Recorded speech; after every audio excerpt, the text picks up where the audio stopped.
구속영장 청구 소식을 들은 민주당은 격한 반응을 보이고 있습니다. 아마 한 28일쯤 국회가 체포동의안 본회의에 상정해서 표결할 것으로 보이는데요. 과연 야당에서 체포동의안 찬성표가 몇 명이나 나올 것이냐, 이탈표가 얼마나 나올 것이냐, 이게 좀 문제라는 지적도 있습니다. 자, 조응천 민주당 의원은 이재명 체포동의안 국회 통과 가능성 배제 못해 당내 체포동의안 보고 난 후 정하겠다는 분들이 많다.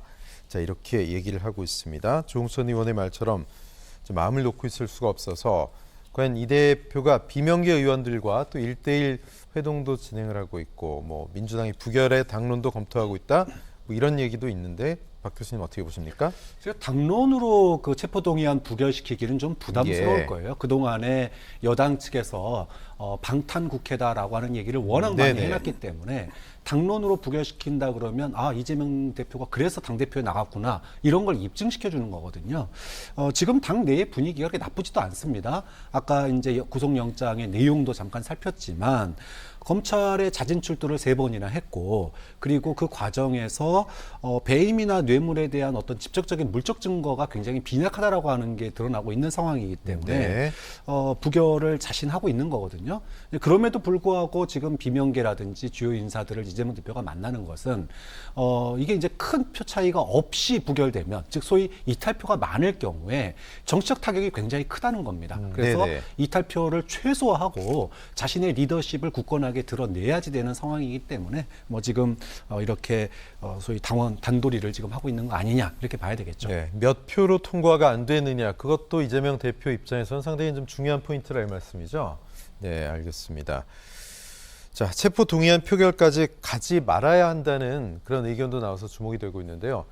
이상민 민주당 의원은 체포동의안 가결 절차보다 권성동이 직접 나가 영장 심사를 받았던 것처럼 해라. 그게 일관되고 깔끔하다. 이렇게 좀 강성 발언을 하고 있습니다. 자, 지난 2018년 강원랜드 채용 청탁 의혹 때였습니다. 권성동 의원 국회에 체포동의안을 제출하자 스스로 영장 심사에 나가서 입장을 밝힌 바가 있죠.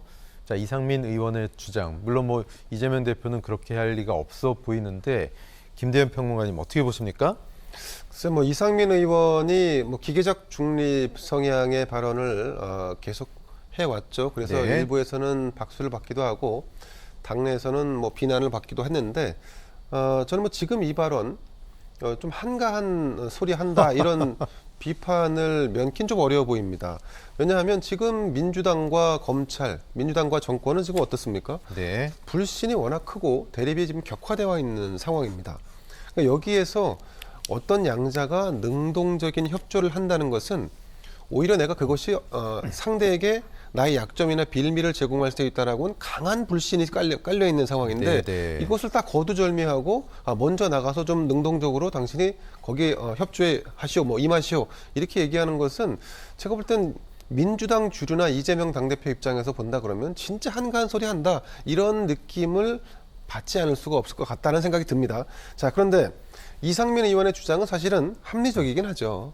뭐 이렇게 당대표 그리고 또 국회의원이 이 영장과 관련해서 체포동의안이 표결에 이루어지는 자체가 사실은 빈번해지면 안 된다라고 하는 것은 원칙론에서도 맞는 얘기죠. 그런데 소모적이고 당에 폐를 끼치면 안 된다 이런 입장이죠. 그렇습니다. 그런데 권성동 의원과 지금 이재명 당대표의 이 사건의 어떤 크기나 아니면 사회적 파장이라든가 이건 이 비중은 사실은 그 어떤 뭐 정치적인 체급은 뭐 둘째치고라도 사건의 어떤 체급 자체가 크기 자체가 워낙 다르기 때문에 동일선상에서 놓고 권성동 의원이 과거에 이렇게 했으니까 당대표 이렇게 하시오라고 예를 드는 거는 제가 볼 땐 좀 가볍다.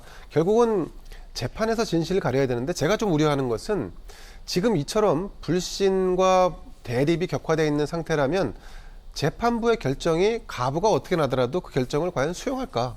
검찰은 검찰대로 이재명 민주당 대표는 이재명 대표대로 아마 그러니까 재판부의 결정을 불신할 거기 때문에 결국 이 사건의 진실을 가린다는 것이 지금처럼 이렇게 진흙탕으로 가서는 진상이 가려진다. 재판의 결과가 내려진다 해도 그 결과가 쉬이 받아들여지지는 않을 것 같다. 이런 우려가 좀 있습니다. 예.